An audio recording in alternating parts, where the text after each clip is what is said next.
नमस्कार। अक्सर बस अड्डों, रेलवे स्टेशन और भीड़ भाड़ वाले बाजारों में लोगों को भरोसे में लेकर किसी चीज में नशा देकर सामान उड़ाकर ले जाने के मामले सामने आते रहे हैं। इस तरह की वारदात को अंजाम देने वाले गैंग को जहर खुरानी गैंग का नाम दिया गया है। यह गिरोह ज्यादातर ऑटो या टैक्सी का इस्तेमाल करता है। ऐसे ही आज थाना मोहनलालगंज सर्विलांस सेल व डीसीपी साउथ की संयुक्त पुलिस टीम ने एक जहर खुरानी गैंग का पर्दाफाश किया है और 3 शातिर अभियुक्तों को गिरफ्तार किया है। क्या है पूरा मामला, आइए जानते हैं डीसीपी साउथ केशव कुमार से। थाना क्षेत्र मोहनलालगंज और जो एसओजी की टीम है, जोनल टीम, उनके द्वारा गुडवर्क किया गया है। एक जहर खुरानी गैंग है, उस गैंग को बस्ट किया गया है और उस गैंग से संबंधित 3 अभियुक्तों को गिरफ्तार किया गया है।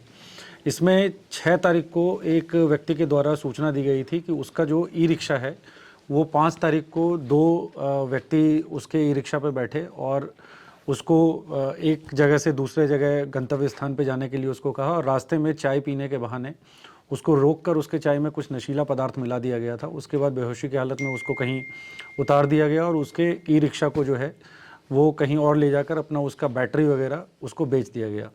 तो इस पूरे प्रकरण के लिए 2 टीमें लगाई गई थी और इसमें 100 से ज़्यादा सीसीटीवी फुटेज खंगाले गए थे और टेक्निकल और मैनुअल दोनों की सहायता से इन अपराधियों को चिन्हित किया गया, फिर उनको गिरफ्तार किया गया है। इन तीनों के नाम हैं संगम, पंकज कश्यप और संदीप उर्फ भूरा। इन तीनों का वृहद आपराधिक इतिहास है। इन तीनों के विरुद्ध जो है गैंगस्टर एक्ट के अंतर्गत भी कार्रवाई की जाएगी और इन तीनों को जो है जेल भेजा जा रहा है। सर, आरोपी जो पुलिस की गिरफ्त में आए हैं, इनका गिरोह राजधानी लखनऊ में कब से सक्रिय था और क्या कुछ और लोग भी इनके गिरोह में शामिल है जिनकी पुलिस को तलाश है? देखिए, इनका जैसे मैंने आपको बताया कि इनका वृहद आपराधिक इतिहास है, कुछ पुराने मुकदमे भी हैं। इनमें एक व्यक्ति कन्विक्टेड भी है, अभी पैरोल पे बाहर आया है और इनके द्वारा आते ही फिर अपराध कारित किया गया है इस तरीके का। तो इनको गिरफ्तार करके जेल भेजा रहा है और निश्चित रूप से भविष्य में जो है कठोरतम वैधानिक कार्रवाई की जाएगी। इनके अगेंस्ट गैंगस्टर एक्ट के अंतर्गत भी कार्रवाई की जाएगी। सर, तीनों का आपस में कनेक्शन क्या है? देखिए, ये जो तीनों हैं, ये इंटरेस्टिंग चीज़ है कि अलग अलग थाना क्षेत्र के रहने वाले हैं और तीनों एक समय में ही जेल में थे। तो जेल में ही इनकी दोस्ती हुई और बाहर आने के बाद फिर इन्होंने योजनाबद्ध तरीके से जो है इस तरह के अपराध को अंजाम दिया है। सर, राजधानी लखनऊ के अलावा क्या बाहर भी ये कोई घटनाओं को अंजाम दिए हैं? देखिए, जो अभी तक जैसा मैंने बताया कि बेसिक अभी पूछताछ में जो बात सामने आई है वो कुछ इनके द्वारा जो घटनाएं हैं वो अगल बगल के जनपदों में भी इसकी पूरी संभावना है।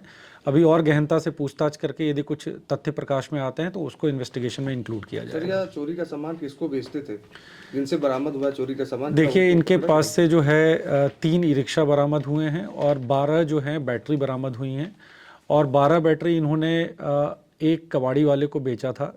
जो अभी तक के इन्वेस्टिगेशन में चल रहा है, कबाड़ी वाले से ये पूछताछ की जा रही है। उनके द्वारा कुछ पेपर्स दिखाए गए हैं।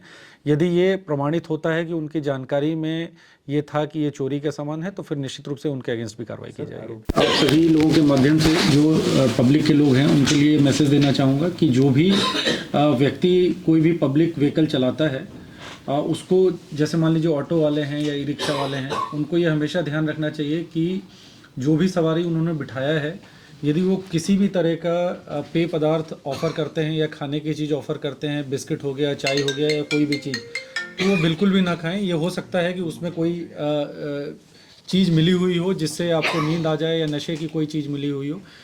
स्वयं भी ना खाएं। और कई बार इस तरह के भी मामले प्रकाश में आते हैं कि मान लीजिए आपने 4 सवारी बिठा रखे हैं और एक सवारी ही दूसरे सवारी को कुछ खिलाने के लिए ऑफ़र करता है और यदि आपकी जानकारी में इस तरह की चीज़ आती है तो भी आप ऑब्जेक्ट कीजिए।